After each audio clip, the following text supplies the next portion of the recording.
പരീക്ഷയെ പറ്റി അബദ്ധം നമ്മൾ മനസ്സിലാക്കാൻ നമ്മുടെ കണ്ണു തുറക്കട്ടെ.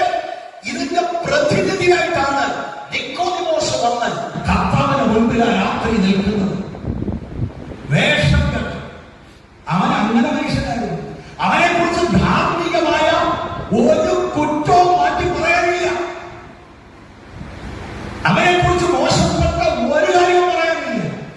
യേശുവിന്റെ കണ്ണുകൾ അവന്റെ ഹൃദയത്തിലേക്ക് കടന്നു നോക്കിയപ്പോൾ അകത്ത് ദൈവവുമായി വ്യക്തിപരമായ ബന്ധമില്ല. കാറ്റിൽ കൂട്ടുന്നത് മുഴുവനും ബാഹ്യമായ ചടങ്ങുകളാണ്. ലോകമെല്ലാം അവനെ വാരുകളും പുകഴ്ത്തുന്നുണ്ട്.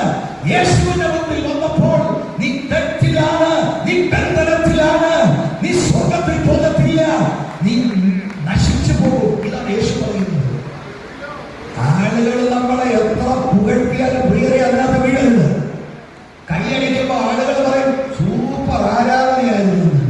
അതിനകത്ത് വീഴരുത്.